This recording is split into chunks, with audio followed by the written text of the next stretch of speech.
Peintre, mais aussi graveur, illustrateur et sculpteur, Pierre Bonnard s'est passionné dès ses débuts pour les arts décoratifs. Son attrait pour la couleur, la lumière et une utopie du Midi le définissent comme le peintre de l'Arcadie. Le musée d'Orsay, qui gère son œuvre, lui consacre une rétrospective justement sous-titrée « Peindre l'Arcadie ». L'Arcadie, c'est un pays mythique, un pays où l'homme vivrait en harmonie avec la nature. Et l'Arcadie, c'est également une référence à tous ces textes de Virgile qui ont développé l'idée d'un bonheur parfait au sein de la nature avec une vie très simple.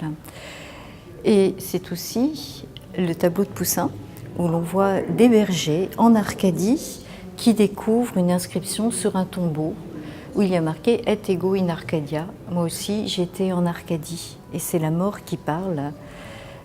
Cette inscription dit tout simplement que même en Arcadie, la mort existe et que le bonheur humain est un bonheur temporel. C'est un peu ce thème qui nous a servi de fil rouge pour organiser cette exposition Bonnard peindre l'Arcadie. Presque tous les tableaux de Bonnard parlent de bonheur, mais en même temps d'un bonheur qui est nuancé, un petit peu de mélancolie, et en tout cas aussi de l'introduction de ce temps qui fuit et que l'art peut arrêter en créant quelques images, quelques arrêts sur images précisément.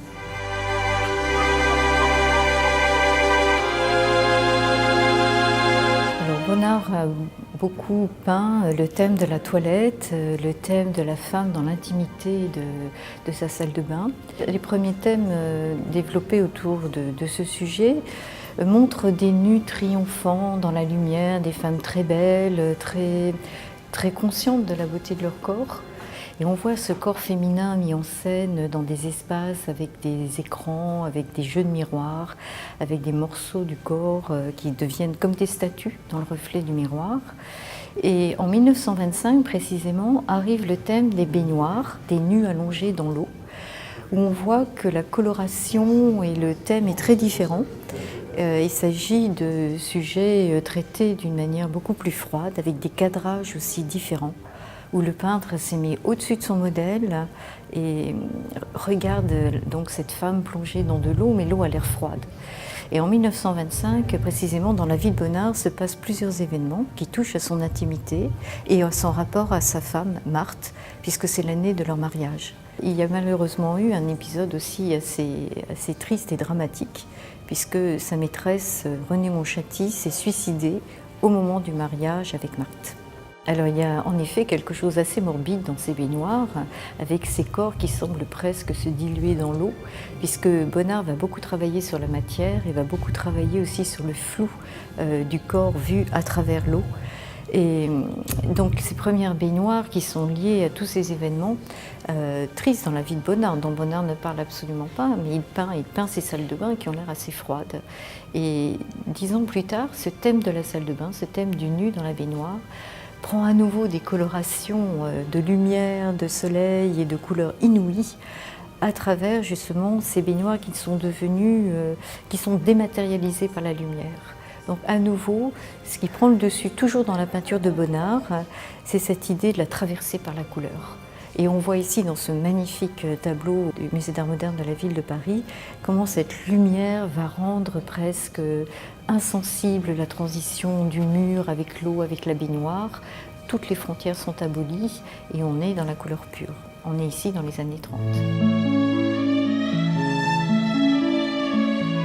La lumière et la couleur sont les principaux éléments de composition des œuvres de Bonnard dans lesquelles les personnages sont presque transparents.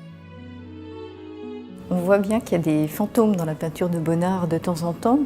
Un personnage semble apparaître ou disparaître. Et c'est le cas ici, dans cet intérieur, où moi aussi, personnellement, j'ai mis du temps avant de voir qu'il y avait une femme qui était présente et qui était accroupie, qui était penchée vers un chat. Elle est en train de donner à manger ou à boire à son chat.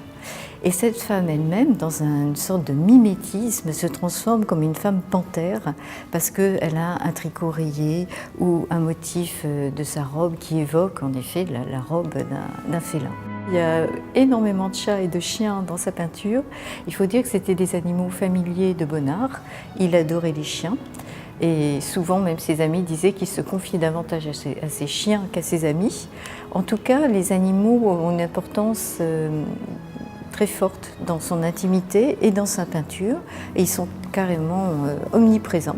On voit bien qu'ils constituent même des éléments de composition de ces tableaux. Donc les chats, ce n'est pas uniquement anecdotique. Au cours du temps, sa palette s'intensifie et ses tableaux s'agrandissent. Bonnard réalise d'importants décors pour ses amis marchands et collectionneurs, comme le triptyque La Méditerranée. Donc l'exposition se conclut sur un très grand triptyque intitulé La Méditerranée et qui était une commande d'un grand collectionneur russe, Ivan Morozov, qui a demandé à Bonnard un panneau décoratif pour le palier de l'escalier de son hôtel particulier. Et ce panneau représente une scène à peu près idéale d'un paysage méditerranéen et correspond à une forme d'utopie, mais que beaucoup d'artistes sont venus aussi réaliser sur la Côte d'Azur. Et cette Côte d'Azur qui a fait rêver aussi toute l'intelligentsia d'Europe et surtout les Russes qui venaient l'hiver sur la Côte d'Azur se régaler de ces paysages magnifiques. Donc ces triptyques placés à l'entrée et à la sortie de l'exposition sont volontairement placés comme les jalons et comme aussi des œuvres emblématiques de l'unicité de la peinture de Bonnard, de ses débuts jusqu'à la fin, et de son ambition essentiellement décorative aussi, de cette manière de traiter la peinture à distance, à travers des visions qui sont à la fois continues et discontinues. Donc c'est pour montrer aussi la complexité de cette peinture que nous avons souhaité insister sur le grand art décoratif de Bonnard.